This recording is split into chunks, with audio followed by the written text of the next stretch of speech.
Welcome to Around the Weird. Here's your host, the museum curator of the strange and unusual, Mr. Nothing. Thank you, mysterious voice, and welcome back to Around the Weird, a booktube channel where I talk about all the unusual and out of the ordinary literature that I have found in my travels.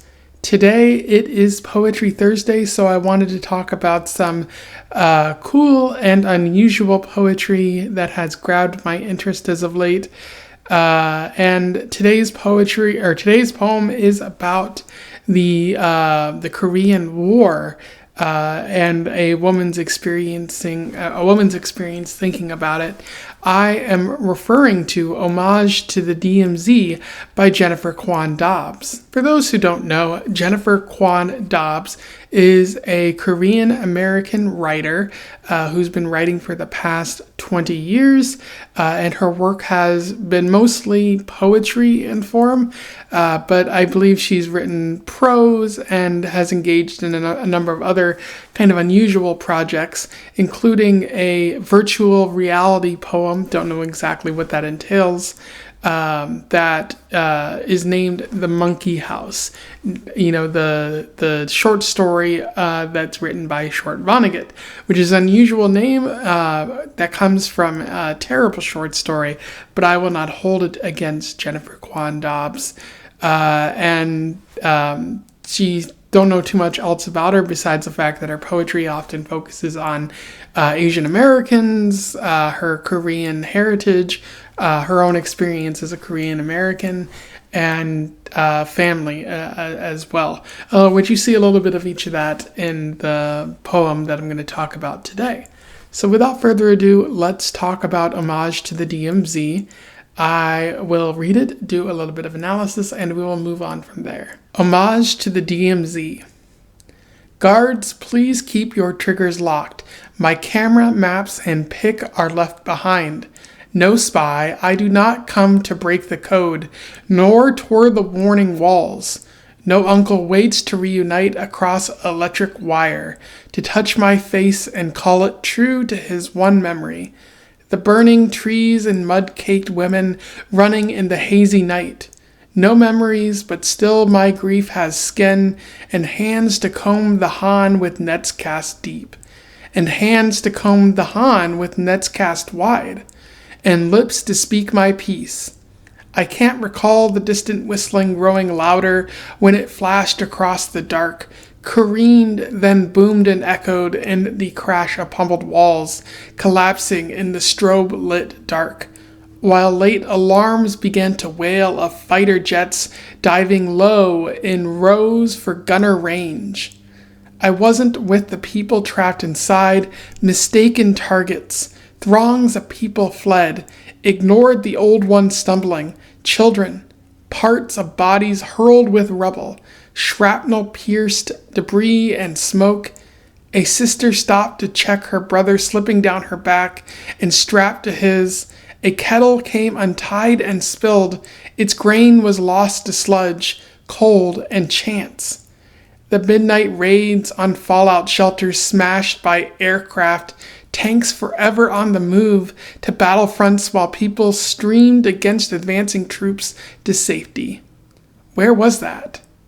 It's hard to tell when lines deployed in all directions, rivers soured by floating fish, yet hunger had to eat, examined hair for lice, dug roots and worms, the stench of shit and muck, the stains of vomit, rags bound tight to stop the spread of gangrene, sores mosquitoes sucked or numbed by fever's spell, exposed, each eye ahead on sunset, nights of transit. Hush. The people wound through hills till nitrous gas lashed their faces, peeled to bone.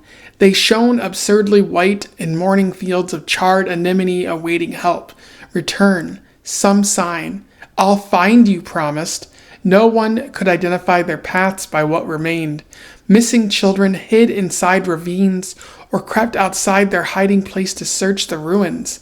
Found a metal strip and bent it back and forth into a knife to fend off men who tried to snatch the can of food that they had stolen as a barefoot gang. or stayed beside her broken body spread into a shape of loss I cannot trace. To find her soldier lover marching south or husband killed in action. Nameless men forced themselves upon her, cupped some snow to pack a ball inside her pleading mouth. I can't go on, can't imagine how she bore this child, though I could be that child of mixed up rivers. Hard attempts to keep a secret. Why return to unknown names I feel are mine when snipers watch this ground? While they remain, how can I begin? And so that was Homage to the DMZ by Jennifer Kwon Dobbs. In terms of analysis, there is a fair bit to talk about with this poem. In terms of narrative, I think it's easy to see what Dobbs is talking about here.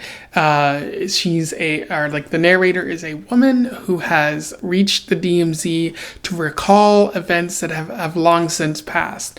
I'm a bit unsure if this woman is like old enough to recall the events of the Korean War, given that she might be too young or she might not have even been born. I don't know how old Jennifer Kwon Dobbs is. It says in her bio that she was adopted. Was she adopted because she was in the Korean War? I don't know her age, and I haven't read her other poems, so I don't really have a good understanding of that.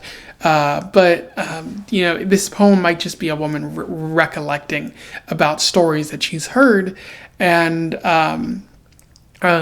recalling the terrible fights and battles that took place, along with the actions that have happened to one another, that people did to one another in order to, have the resources they need in order to not starve.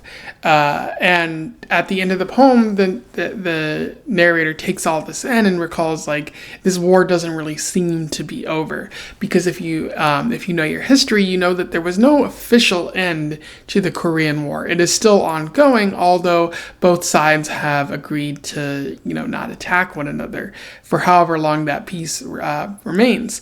But especially at the end of the poem, it's very interesting how she says, why return to unknown names I feel are mine when snipers watch this ground? While they remain, how can I begin? And what I think Dobbs is getting at there is, how can you honor the past? How can you remember the people who have died when this war still seems to be happening? There are still snipers here. There's still landmines at the DMZ. People who are thinking that the South might invade, people who are thinking that the North might invade. For all intents and purposes, it seems like there's still a war going on. And so you can't mourn the dead when there still might be more dead down the road, which is an unfortunate and sad fact to think about. But, given the history of human war, you don't have time to mourn the dead when people are still dying, unfortunately. And then just throughout this poem, I think Dobbs does a good job of writing about the harrowing experience of war, specifically talking about how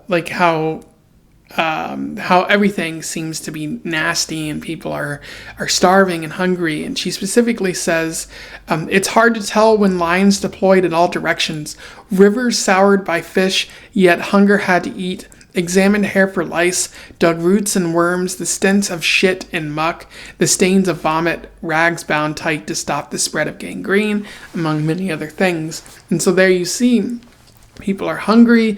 The rivers have gone bad because of probably the amount of chemicals that have been spilt into it. People are vomiting and shitting everywhere. There's no place to do that anymore.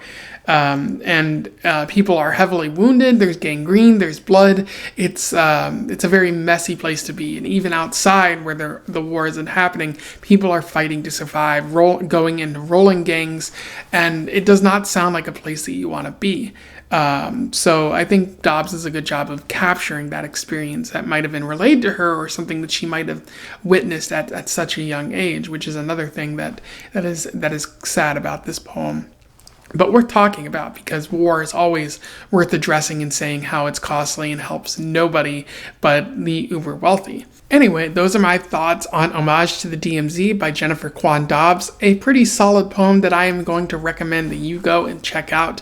When you get the chance, I will put a link to it in the description. Let me know your thoughts in the comments below. Let's have a discussion about it. Otherwise, don't forget to like, share, and subscribe in case you don't know about Jennifer Kwon Dobbs or this poem and you want other people to find out. That'd be super groovy. And until then, I wish you the best of luck in your weird and peaceful treaty for now travels. Farewell.